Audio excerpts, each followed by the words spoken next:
Good morning, everybody. Welcome back through installment. It's got selections here for Monday, April 28th. For again today's play of the day, quick recap what happened yesterday. Had a nice win in the NHL card with the Kings and Oilers game over 6 goals at -130 on BetMGM. Wasn't easy, but I thought that each team had a decent chance of getting to 3, which would result in an automatic win. That's what happened, as you saw a 3-3 game go to overtime, and Edmonton eventually did win the game in overtime. It's a nice win there. Look for the winner here on Monday. For the next play, the reminder, check out the winners, waters, and stats on site, the expert picks. And a reminder, when you do sign up there, use the promo code WE, H4US to get a core purchase. Plus, a reminder, hit the like button, subscribe to the winners, waters, and the Stats Salt YouTube channels. For the play, though, going to the NBA card, going to match between the Rockets and the Warriors, taking place at around 10 p.m. Eastern Time. That is game 4 of that series. And for this game, we're going to take the Rockets team total under 100.5 at -115 on Caesars. Time recording of 1 a.m. Eastern Time. So Cubs going to go with the Rockets team total under here in this game. First reason, we're looking at the Rockets and the Warriors having a ton of low-scoring games so far this season. In fact, each of the last 7 meetings have finished with a less than 204. The Rockets, though, have been bad offensively in most of those games, as they have scored less than 99 points in 5 of those 7 games. They're looking at the regular season numbers for Golden State defensively. They were really good, as they ranked 7th in defensive rating, but they've been even better in the playoffs, as the Warriors ranked 2nd in the league in playoff defensive rating. So I think that Houston's offense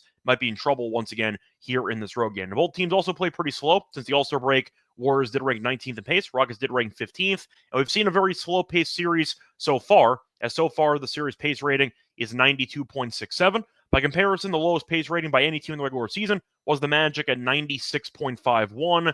Playoff basketball, definitely different than regular season basketball. We've seen a much more physical series and a very slow pace series. And I see that happening again here in this game on Monday night. They're looking at the actual update for the injuries for Golden State. They won game 3 without Jimmy Butler, and they actually scored 100-plus points without him. Butler might come back. We'll see. He's been practicing. At least he's been working out with some trainers, etc. He might play. We'll see. But that could be a nice boost for Golden State's offense and defense because he's a very solid player. They're looking at Buddy Hield, who commented about the actual environment of playing in the playoffs, and his quotes were, in my opinion, pretty telling. He said, quote, "The intensity is fun. It's great. You just have to enjoy the moment and seize the moment. You cannot be shy." And I feel like the reason why I'm pointing out this quote is because Buddy Hield definitely rose to the occasion with Butler being out. Houston, though, being inexperienced and very young, looked absolutely horrified with the actual environment there in Golden State in Game 3. They were terrified. Şengün couldn't hit a free throw. It felt like lost the entire game.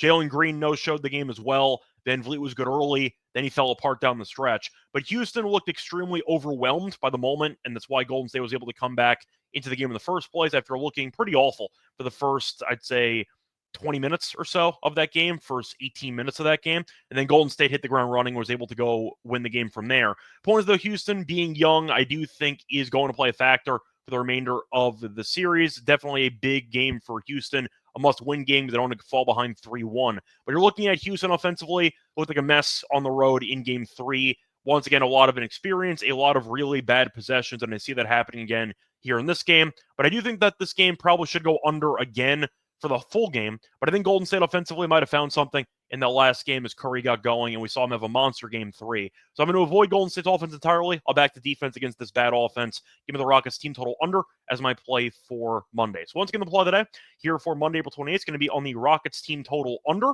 100.5 at -115 on Caesars. Bye, everyone.